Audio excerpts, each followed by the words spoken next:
Welcome to Real Estate Real Talk with me, Skyleigh. I'm a realtor, coach, and founder of Forever Kamloops and Forever Kelowna Real Estate Groups and the creator of Elevation Real Estate, the realtor coaching platform. After nearly a decade in this industry, I've built a business that gives me more freedom, more income, and more time with the people I love. And now I'm here to help other realtors do the same. This podcast is for agents who want to build a thriving real estate business without burning out. We talk about scaling smart and building systems so you can buy back your life, because life shouldn't feel like all work and no play. And if you're a buyer or seller tuning in, consider this your backstage pass. You'll hear unfiltered conversations with top agents and industry pros, giving you the same insights we share behind closed doors. Knowledge is power, and the more you know, the better you can advocate for yourself and work with someone who truly has your back. Let's get real. Welcome to the podcast, Tess. We've been having some fun behind the scenes, you guys, and I'm thinking this is going to be a really great conversation because Tess has a really fun background for acting and theater, and I think it does ebb and flow well into real estate. So it's a little bit different of a conversation today, considering that she is actually newer in the industry as well. However, I do think that there's so many people who get into this industry that don't really know what they're getting themselves into. And so I'm excited to hear your take, Tess, on getting into the industry, what you've learned, what you can share with people who are also thinking about getting into the industry. Welcome to the podcast. Tess is with Royal LePage Kelowna and also working in Lake Country and West Kelowna. Tell me again about the background that you have for theater and acting and a little bit about where you are from. So I grew up on Vancouver Island. I'm originally from a town called Comox. I was born and raised there, and I spent most of my time singing, dancing, acting, anything I could get my hands on performance-wise. I was in the school choir. I was on the improv team. I went to improv sleepaway camp for 3 summers in a row. Anything that could put me on the stage, I did it. And then from there, when I was 18, I graduated from high school and I moved to North Vancouver to go to acting school. So I went to Capilano University's Acting for Stage and Screen program, which was a fabulous program. It was 3 years long and I learned so much. But then I graduated in 2020, which was the height of the COVID-19 pandemic. Not a good time to try and be a professional actor, unfortunately for me. Yeah, no kidding. I had to be a little bit of a pivot there, and I started working in reception in dental administration. And from there, I got to a point where I was like, okay, like the acting thing's not really working. I was signed to an agency. I was doing auditions, but I wasn't getting picked up by anybody. And I was like, how do I combine these skill sets, right? The administrative side of me and the creative sort of bubbly personality that I have. And my grandfather had actually spent many years telling me that I should go into real estate. And of course, as a typical teenager, I never listened to him. And finally, it clicked for me where I was like, oh, this is the perfect way for me to combine those skill sets that I have. Yeah. Was your grandpa in real estate? Is that why he was pushed you to it? Or did he have friends in real estate? Like where? He had a friend in real estate on the island. I think she was more my grandma's friend, but yeah, he always just told me that I had the right personality for it. Like he always said that I could sell ice to Eskimos. Oh my God, that's so funny. So I think it came from that. Oh my goodness. Okay, so do you think that real estate is exactly what your grandpa was thinking it was going to be? I don't think so. I think he had a very idealistic idea of it in his head.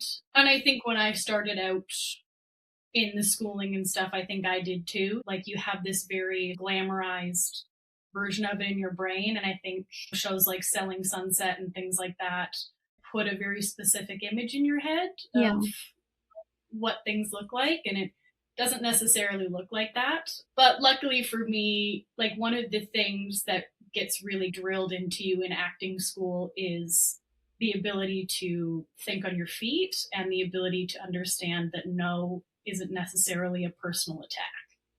Yeah. Like in acting school, you're going to get told no a lot. And when you go out and audition, it's you'll get 100 no's before you get a single yes. Yeah. And you have to understand not to take it personally and not to think that it's like any way a reflection of you or your work or your skill set.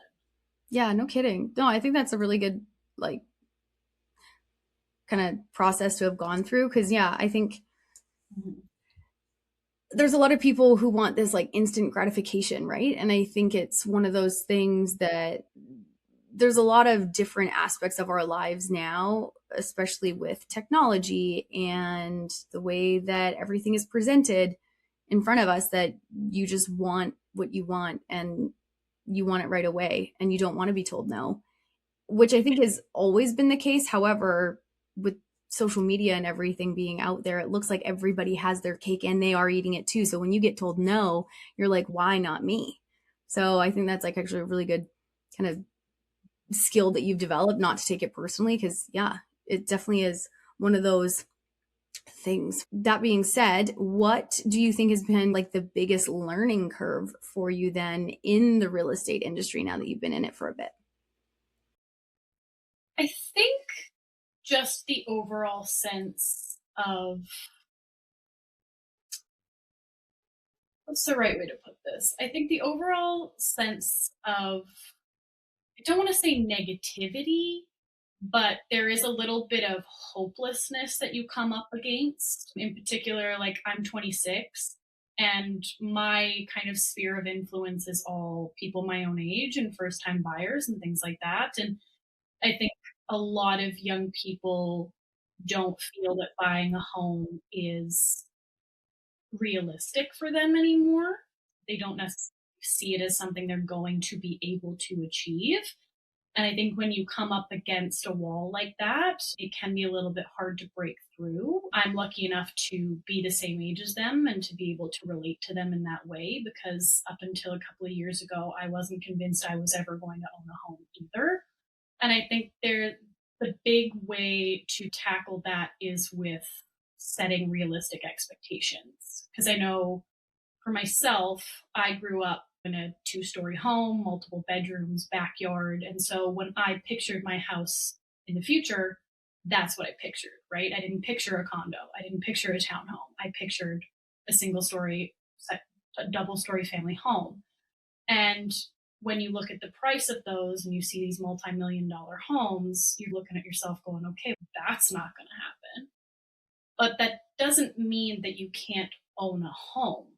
I think the main thing that I try to tell people is that your first home won't necessarily be your forever home. It's a stepping stone to your forever home. It's a way for you to get into the market and develop that equity so that when the time comes to buy that forever home, you have that equity and experience to work with. Mm-hmm. Do you think that in your like age cohort, like there is a really large number of people who are wanting to have everything right off the hop, or are people all more likely to be okay with that conversation that you're having with them? Because I wasn't 100% sure if the age demographic in their early 20s is really thinking, because I know that when I first started in real estate, I was actually younger than you are. I was 22, and everybody that I was helping, same thing. They were all saying, no, I want single family home and I want a basement suite and I want a garage and like all of these things. And mind you, that was 10 years ago now.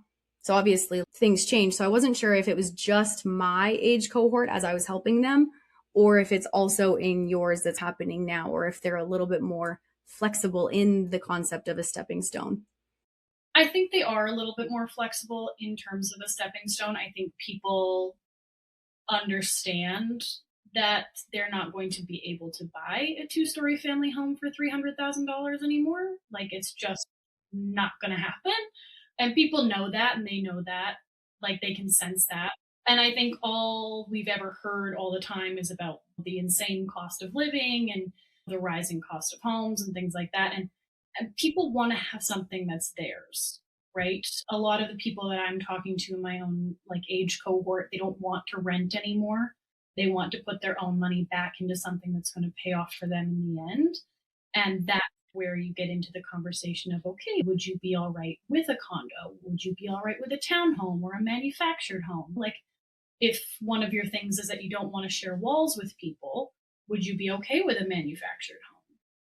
Like it's a home, you don't share any walls with people. A lot of times you can get a little yard and stuff like that. So, it may not be the big fancy home that you dream about when you're a little kid, but it's still better than the alternative, which is staying in an apartment building. Yeah, there's options for sure. Have you had anybody considering buying with their friends? Because that's something else that I've been running into lately, where because the level of entry is a little bit out of reach, people are like, I'm single, and obviously 2 incomes is better than 1 in order to buy a place. So they're actually making it more like a business decision and going in on something together for a number of years because they were roommates anyways or something, right? And that they're like, let's do this. And then however many years later, they'll split the equity and then go buy something on their own, but at least it got them in. So I don't know if you've run into that or not.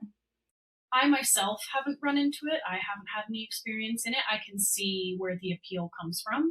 Absolutely. Because, it does take quite a bit to get a solid down payment these days. So, dual income, triple income, however many incomes you can get in there, I can see the appeal of that for sure. Yeah, definitely. Tell me about where you're getting your leads from. And because I think that's probably one thing that a lot of agents, especially new in the business, kind of struggle with. So where are you focusing your energy for lead generation? Predominantly, my leads have come either from like people that I know in my own life. So I have worked a couple of other jobs here in Kelowna as well as real estate. So I've got that kind of sphere of influence. And then I do a lot of open houses for other realtors. So pretty much every weekend, either Saturday or Sunday, sometimes both, sometimes multiple in one of those days, Yeah. I will go and host open houses. A lot of my solid leads do come from those open houses. Oh, I love that. Yeah. And there's a lot of really nice houses in our city. So when you spend time at those houses, you're obviously targeting a certain demographic of people, which is nice too. So that's awesome. I love that you're doing open houses. I feel like it's one of those things that people have gotten away from, and I'm not really sure why, but I do really like them. I think I'm just guessing here, but I think maybe when COVID happened and you couldn't really interact with people in person anymore, I think open houses obviously had to stop. And then I think it took a lot of confidence in people to want to do that again. Yeah, fair. Yeah, I know that the traffic for having open houses is picking up again because it was really slow for a while there. I wonder if that's why too, is that if they hosted an open house and then only one person came, they're like, but then. Oh, I've sat in open houses where not a single person came. Yeah. I just sat in a stranger's home for 2 hours and tried not to touch anything. Like you just catching up on all your messages and other marketing. All that good stuff. Yeah. But so I have to take that with stride though. Yeah, no, totally. And then tell me about your goals. I know that we were talking about that a couple weeks ago, but you're like, save it for the podcast. So now I'm curious, what are your goals? What are your aspirations? What are you thinking? I definitely want to be a bigger presence in the city. I want to take on more volunteer work. I want to get my name and my face out there. I recently did Royal LePage did some volunteer work for the Salvation Army with Save on Foods, where we were collecting food bank and stuff like that. So I went out and did that in my little Santa hat, said hello to people, nearly froze to death. But other than that, it was pretty fun. So I'd like to do more of that. I'd like to get a stronger social media presence, just get myself out there in a couple more ways. Mm-hmm. And then are you working on anything fun right now, like buyer programs or seller programs, or working with a mentor that you're really happy with? Tell me about that. So I do have a couple of really strong connections with some of the more senior realtors at Royal LePage who do send me some of their leads when they come about for some of their homes. So that's been really nice to make those connections. And what was the rest of the question? Sorry. Are you working on anything fun right now? Like any programs or? I have been designing checklists to give to clients. So buyers checklists, sellers checklists. My big focus is on buyers right now. That's mostly who I've been working with. So I've been doing some sort of closing checklists for them on things that they need to do and when. So inspections, final financing, things like that. Isn't it funny how many different hats you have to wear getting into the industry, where you're like, oh, I thought that I was just looking at houses. And you're like, oh no, now I'm also a therapist and a relationship counselor, kind of one and the same. But like, then you're also like a marketer and a realtor. And yeah, it's kind of funny how many different hats you end up having. At times. I missed that one. It got cut out. What was it? And kind of a personal assistant at times. Oh, yeah. I know, so many different hats. And then I want to know what advice you would give to people getting into the industry. Is there anything that you would do again, that you wouldn't do again? What? I would probably gain a little bit more savings before jumping straight into schooling. I didn't anticipate when I started the schooling how expensive it was going to be, because when you go on the UBC website, I think I can't quite remember now, but it's like $1,200 or something, very realistic for the course itself. And you're like, oh, that's not bad at all. But there's a lot of hidden underneath costs of the licensing and the insurance and things like that, that if you don't know about ahead of time can hit you like a ton of bricks. So I think having a good amount of savings before jumping into it. Like when I made the decision right then. I was like, I'm going into real estate. Boom. And then I was on the computer booking my course and stuff. There was not a lot of preparation happening for me. I just dove straight into the deep end, which is how I do most things in my life. So I'm not really shocked by that, but I would probably save a little bit more, do a little bit more prep work on the schooling and the costs of the licensing itself. Yeah, I actually think that's really good advice, because it catfishes you a little bit. It does. Yeah. Where you're like, oh, it went from 1,200 to 5,000 very quickly. Very quickly. Or even, I think that by the time I was said and done, I think I paid around 8, because I ended up actually paying for the tutor as well. Oh. So, yeah, it ends up like really quick. I did the UBC. Obviously, everybody has to do the UBC course, but then I also did Go BC. And so obviously there's an additional cost with that program as well. But I do actually really recommend Go BC. I found it a lot easier to take in the information than with the UBC course itself. So yeah, and I do feel like it really fast tracks it too. I'll give my own piece of advice, because I have seen this many times where, actually maybe I should ask you first, how long did it take you to get through the course? Little under a year. Under a year? Okay. Because there's a number of people that I've met that want to take like the full year and then study for like the 6 months after that. And I'm like, ooh, I think that's such a bad idea, because it's a year-long program. And so the stuff that you learn in the very beginning, by the time you get 12 months in, you forgot the stuff that had happened 12 months prior. And I'm like, ooh, so having Go BC makes it very structured. And then they say, don't go take the exam until like we say that you're good. And they do that for a reason, because you end up having to go through all these sections. And then you, like I said, you forget. So my advice is always just do it sooner rather than later and faster, because at least you're going to retain that information. Where if you take the full amount of time that they give you, which is a year-long course, and then like a year to study, I feel like everyone will forget. Oh, absolutely. And I was still working during the time that I was studying and during the time that I was studying for exams and stuff. I took the week before my final exam off work, and I did 3 mock exams a day for a week leading up to my exam. Which was a lot. A lot of people were like, whoa. They were like, that's a lot, because each mock exam was like 3 hours long. So I was just spending like all day, every day doing it, just to drill it into my brain and get used to it. And I set myself up the exact same way that you would do the final exam at UBC, right? You get a blank piece of paper, start a timer, you sit down, you write down all the math equations that you can remember in your brain, and go from there. So no, I think exams would also be one of my big tips. What was? don't skip the mock exams. Oh yeah, no kidding. Sorry, for some reason it kept cutting us out. But okay, I feel like I've asked you all the questions that I wanted to ask you. Is there anything that you wanted to add before I tell people where to find you on social? I think the main thing that I want to get across is that although I am early on in my career and I'm starting out, one thing that I'm really intentional about is staying educated and being honest with my clients. I want to work one-on-one with them. I want to be as honest and as transparent as possible. And I think there's a lot of pressure to sound like you have all the answers right away.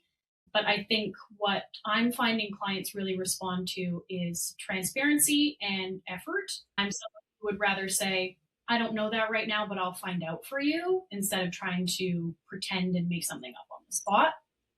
Yeah, no, I think that's a really good point to make too, because you know what? No matter how long you're in the industry, there's always going to be things you don't know. And everything changes so quickly. The market is always changing and always moving. And I think you got to try and stay up to date, but you also need to be as honest as possible with people, right? Yeah, and I think it does build trust with everybody, and trust is the number one thing people look for when they're finding a realtor to help them. So I think the transparency is a really good way to approach everything. Don't pretend like you know everything. Like I said, no matter how long people are in this industry, I feel like everyone's always constantly learning. Like I know people who have been in 40 years and they're still like, not sure. Yeah. Go talk to a lawyer or talk to brokers or put pieces together from different people who have had similar experiences. So I like it. And you said that you have some mentors that are helping you. And I think that is probably one of the biggest things that people in the industry need when they're getting in, is finding mentors, learning. I've spent so much money on coaching and development and like the mentors that I had. So yeah, I'm happy to hear that you have the same resources. So yeah, I've been really grateful to the people who have taken me under their wing and have been giving me their leads and their open houses and stuff. It's really a big happy family over at Royal LePage. Is what really drew me to them in the first place, was how hands-on and supportive everybody was, from like the managing brokers to the other real estate agents. And cute. It's really nice to feel like people want you to succeed. Yeah, no kidding. Yeah, I agree. Especially business is hard. You need people in your corner.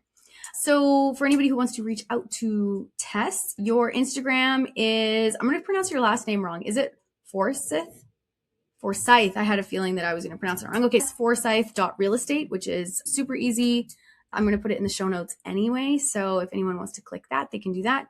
And honestly, Google has been like a wonderful thing. Before, I think you had to have all the handles. But now when you Google someone's name or you say Kelowna right behind it or whatever city they're in, people just pop right up. I think that's the first thing that comes up if you type in Tess Forsyth Real Estate. I think it's my website that comes up first, which is fantastic. Yeah, no, it's amazing.